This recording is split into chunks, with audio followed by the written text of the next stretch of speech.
नमस्कार. लाडक्या बहिणींसाठी आनंदाची बातमी आहे. तर आता लाडक्या बहीण योजनेची ई-केवायसी कशी करायची आहे? ई-केवायसी न केल्यामुळे बरेच महिलांचे पैसे तर थांबलेले आहे. बरेच महिलांना ई-केवायसी न केल्यामुळे पैसे तर आलेले नाही. तर ई-केवायसी लाडक्या बहीण योजनेची कशी करायची आहे हे आपण आता इथं पाहणार आहे. तर व्हिडिओला स्किप न करता शेवटपर्यंत बघा. स्टेप बाय स्टेप पहा. एकही स्टेप मिस्टेक करू नका. अन्यथा तुमची ई-केवायसी तर कंप्लीट होणार नाही. तर पैसे तुम्हाला इथं येणार नाही. तर सर्व लाडक्या बहिणींनी हा व्हिडिओ शेवटपर्यंत बघा. सर्वप्रथम मोबाईलची जे काही स्क्रीन आहे इथं सुरू करून घेऊ. मोबाईलची जे काही स्क्रीन आहे इथं आता सुरू झालेली आहे. सर्वप्रथम तुम्हाला लाडकी बहीण योजनेच्या ऑफिशियल पेजवरती आपल्याला इथं यायचं आहे, किंवा तुम्ही तुमचं क्रोम ब्राउझर सर्वप्रथम इथं ओपन करून घ्या. आपण इथं न्यू टॅब ओपन केलेली आहे. इथं मी टाकणार आहे लाडकी बहीण योजना ई-केवायसी. आता खाली आपल्याला ऑप्शन आलेला आहे मुख्यमंत्री माझी लाडकी बहीण योजना. तर मी यावरती क्लिक करणार आहे. आता सर्वप्रथम जे काही ब्लिंकिंग इथं होत आहे मुख्यमंत्री माझी लाडकी बहीण योजनेचे लाभार्थी ई-केवायसी प्रक्रिया पूर्ण करण्यासाठी इथे क्लिक करावे. तर या ऑप्शनवरती आपल्याला क्लिक करायचं आहे. आता ज्या कोणाची तुम्हाला ई-केवायसी करायची आहे त्यांच्या आधारला मोबाईल नंबर लिंक असणे आवश्यक आहे, आणि त्यांच्या पतीचं किंवा वडिलांचं तुम्हाला आधार कार्ड इथं लागणार आहे. तर आता सर्वप्रथम ई-केवायसी मुख्यमंत्री माझी लाडकी बहीण योजना लाभार्थ्यांचा आधार नंबर इथं तुम्हाला टाकायचा आहे, आणि इथं कॅप्चा टाकायचा आहे, आणि मी सहमत आहे या ऑप्शनवरती क्लिक करून आपल्याला OTP पाठवा या ऑप्शनवरती क्लिक करायचं आहे. तर इथून कॅप्चा रिफ्रेश देखील तुम्हाला करता येणार आहे जर तुमचा कॅप्चा इथं घेत नसेल तर इथं मी सहमत आहे या ऑप्शनवरती क्लिक करायचं आहे. सर्वप्रथम आधार नंबर टाका आणि कॅप्चा टाका आणि मी सहमत आहे आणि OTP पाठवा या ऑप्शनवरती आपल्याला क्लिक करायचं आहे. तर आता इथून आपण संपूर्ण डिटेल्स भरून घेऊ आणि OTP पाठवा या ऑप्शनवरती आपण इथं क्लिक करणार आहोत. तर इथं कॅप्चा टाकून आपण घेत आहे. आता ज्यांचं कोणाचं तुम्ही पतीचा आधार कार्ड नंबर टाकता वडिलांचं, तर त्यांच्या आधारला देखील मोबाईल नंबर लिंक आवश्यक आहे, तरच तुमची ई-केवायसी तर कंप्लीट होईल. तर इथं आता आपण आपला जो काही आधार नंबर आहे कस्टमरचा ते इथं टाकून घेणार आहे. तर इथं कॅप्चा टाकलेला आहे आणि आधार नंबर सुद्धा टाकलेला आहे. OTP पाठवावरती आपण जसं क्लिक करेल तर मुख्यमंत्री माझी लाडकी बहीण योजना आधार OTP आधार लिंक OTP आधार क्रमांकावर पाठवलेला आहे. म्हणजे ज्या आधारला तुमचा मोबाईल नंबर लिंक आहे त्यावरती OTP पाठवलेला आहे. तर OTP साठी थोडा वेट करा. OTP आलेला नसेल तर तुम्हाला 10 मिनिटाच्या OTP इथं टाकायचा आहे. OTP आपल्याला आलेला आहे, नसेल आला तर रिसेंट OTP करा. आता OTP आपण इथं टाकून घेतलेला आहे. सबमिट करा यावरती आपल्याला आता क्लिक करायचं आहे. एकही स्टेप मिस्टेक करू नका. आता लाडकी बहीण योजनेची ई-केवायसी या पद्धतीने तुम्हाला करायची आहे. आता मुख्यमंत्री माझी लाडकी बहीण योजना, आता वडिलांचा किंवा पतीचा आधार नंबर इथं तुम्हाला टाकायचा आहे. आता ही चूक तुम्ही करू नका, अन्यथा लाडकी बहीण योजनेचे पैसे देणार नाही.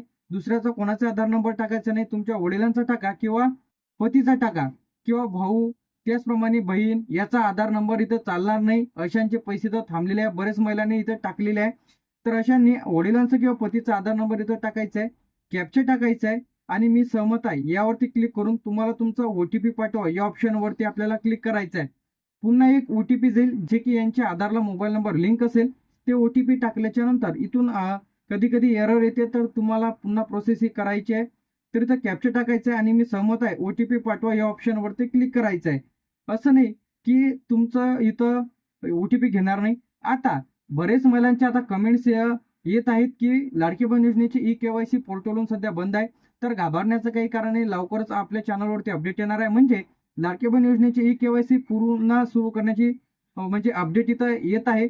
म्हणजे प्रक्रिया सुरू आहे. त्या संदर्भात लवकरच आपल्या चॅनलवरती अपडेट इथं येणार आहे. तर हे आपण डेमो व्हिडिओ इथं बघत आहे कशी ई-केवायसी करायची आहे ते. इथं कॅप्चा टाकल्याच्या नंतर आता आपल्याला सबमिटवरती आपल्याला क्लिक करायचं आहे. क्लिक केल्याच्या नंतर इथं वडिलांचं आणि पतीचं नाव तुम्हाला इथं येणार आहे. आता यामध्ये तुम्हाला कोणाचं नाव आलेलं आहे ते तुम्हाला इथे दिसेल. यामध्ये अनुसूचित जाती आहे, अनुसूचित जमाती आहे, इतर मागासवर्ग आहे, भटकत्या जातीय आहे. आता यामध्ये तुमची जे काही जात वर्ग आहे ते तुम्हाला इथे सिलेक्ट करायचं आहे. जात वर्ग सिलेक्ट केल्याच्या नंतर आता यामध्ये तुमच्या पतीचं वडिलांचं नाव तुम्हाला इथे दिसेल. यामध्ये कोणती जात आहे, भटकत्या जाती क आहे, भटकत्या जाती ब आहे, भटकत्या जाती ड आहे, विशेष मागासवर्गीय, सर्वसामान्य. आता तुमची जे काही कॅटेगरी आहे, तुमचं जे काही जात वर्ग आहे ते तुम्हाला इथे सिलेक्ट करायचं आहे. अनुसूचित जाती आहे, जमाती आहे, हे तुम्हाला सिलेक्ट करायचं आहे.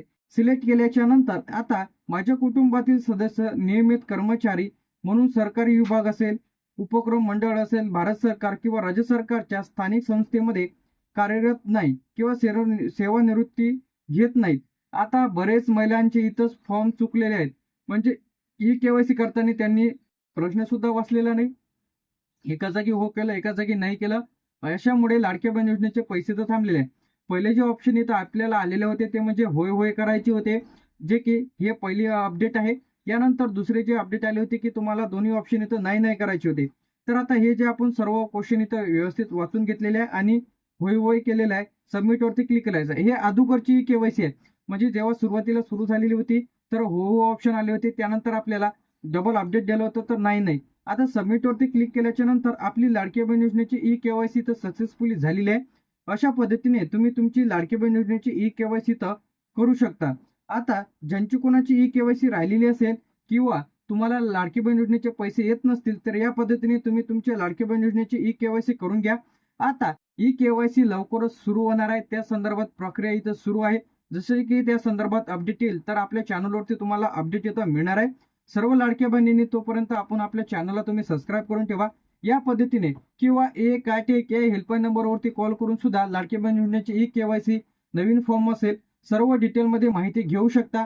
तर लगेच कॉल करा 181. आता लाडकी बहीण योजनेचे नवीन फॉर्म सुद्धा लवकरच सुरू होणार आहे.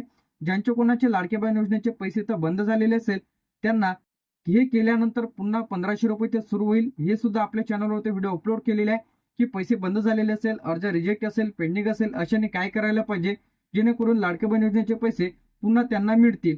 तर लगेच तो व्हिडिओ आय बटन किंवा व्हिडिओच्या डिस्क्रिप्शनमध्ये किंवा आपल्या चॅनलवरती व्हिडिओ बघायला मिळेल. तर लगेच बघा. अशाच अपडेटसाठी आणि नवीन व्हिडिओसाठी चॅनलला लाईक, कमेंट आणि शेअर करायला विसरू नका. थँक्यू.